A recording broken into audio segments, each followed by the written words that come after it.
கர்த்தருடைய பரிசுத்தமுள்ள நாமத்திற்கு ஸ்தோத்திரம். இன்றைய நாளின் கர்த்தருடைய வார்த்தையாக ஏசாயா தீர்க்கதரிசன புஸ்தகம் 9வது அதிகாரம் 6வது வசனம். நமக்கு ஒரு பாலகன் பிறந்தார், நமக்கு ஒரு குமாரன் கொடுக்கப்பட்டார். கர்த்தத்துவம் அவர் தோளின் மேல் இருக்கும். அவர் நாமம் அதிசயமானவர், ஆலோசனை கர்த்தர், வல்லமையுள்ள தேவன், நித்திய பிதா, சமாதான பிரபு எனப்படும். எனக்கு அருமையானவர்களே, ஒரு குடும்பத்தில் ஒரு குழந்தை பிறந்தோன்னே எவ்வளோ சந்தோஷம் இல்லை? நம்ம குடும்பத்தில் ஒரு புதிய குழந்தை வந்திருக்கிறது என்று சொல்லி நம்ம எவ்வளோ சந்தோஷப்படுவோம். அதே வண்ணமாகத்தான் இந்த மனுக்குலம் மீட்கப்பட வேண்டும் என்பதற்காக இயேசு இந்த உலகத்தில் பிறந்தார். மனித அவதாரம் எடுத்தார். மனிதனாக பாடுபடுவதற்கு தன்னை ஒப்பு கொடுத்து, வேதம் சொல்லுகிறது, சிலுவை பரியந்தம் தன்னை அவர் தாழ்த்தினார்.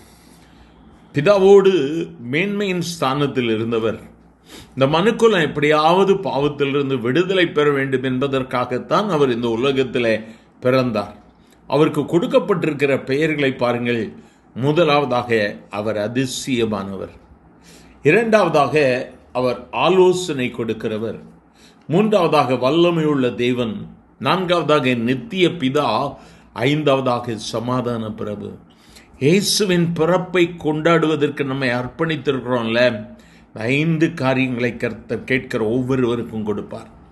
இயேசுவின் பண்டிகையை கொண்டாடும் பொழுது, இயேசுவின் பண்டிகை என் குடும்பத்தில், என் வாழ்வில் எனக்கு கொடுக்கப்பட்டிருக்கிற ஒரு பெரிய கிருபை. இயேசு என் குடும்பத்தில் பிறந்திருக்கார், என் இதயத்தில் பிறந்திருக்கார் என்று சொல்லி நம்ம இதயத்தில் எவ்வளோ ஒரு பூரிப்பு. இயேசு என்கிற பெயரை கேட்கும் பொழுதே நம்முடைய உள்ளத்தின் ஆழத்தில் பூரிப்பு இல்லை, எவ்வளோ சந்தோஷம். அந்த சந்தோஷம்தான் அந்த இயேசு சொல்லுகிறார்.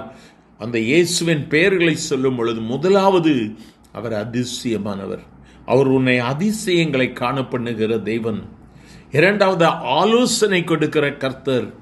நீ ஒருவேளை என்னுடைய வாழ்வில் என்ன முடிவெடுக்கணும்னு தெரியலையே, ஸ்தம்பித்து நிற்கிறியா? இந்த நாளில் கிறிஸ்து உனக்கு ஆலோசனை கொடுப்பார். மூன்றாவதாக அவர் வல்லமை உள்ள தேவன். அவருக்கு நிகர் எதுவும் கிடையாதுங்க. யார் எது வேணாலும் சொல்லலாம், உனக்கு விரோதமாய் உருவாக்கப்படும் எந்த ஆயுதமும் வாய்க்காதே போகும். அவர் வல்லமை உள்ள தேவன், நித்திய பிதா, யாராலும் அசைக்க முடியாது, நிரந்தரமாக அவர் ஆளுகை செய்கிறவர். ஐந்தாவதாக சமாதான பிரபு. அவர் உனக்கும் உன் குடும்பத்திற்கும் உன் வாழ்விற்கும் அவர் சமாதானத்தை கொடுப்பார். நீ நம்புறீங்களா? இயேசுவின் பிறப்பின் பண்டிகையை கொண்டாட போறோம்ல, உலக பிரகாரமான சடங்காச்சாரங்கள் அல்ல. ஆண்டவர்கிட்ட கேளுங்க, ஆண்டவர் உங்கள் பெயர் இந்த 5 பெயர் கொடுக்கப்பட்டிருக்கிறது, இந்த 5 பெயரிலும் உங்களுடைய மகிமை என் வாழ்வில் விளங்க வேண்டும்.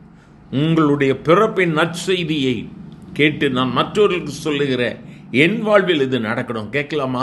எங்கள் அன்பின் ஆண்டவரை, ஆசீர்வதிக்கப்பட்ட இந்த நல்ல காலை வேளைக்காக நன்றி. உம்முடைய பெயர்களை நீர் சொல்லி உம்மை துதிக்க நீர் எங்களுக்கு தந்து இருக்கிற கிருபைக்காய் ஸ்தோத்திரம். கேட்கிற ஒவ்வொருவருக்கும் விடுதலை கொடுங்கப்பா. இந்த உம்முடைய பெயர்களை உச்சரித்து அற்புதங்களை பெற்றுக்கொள்ள உதவி செய்யும். ஆசீர்வதியும். இயேசுவின் நாமத்தில் பிதாவே, ஆமேன்.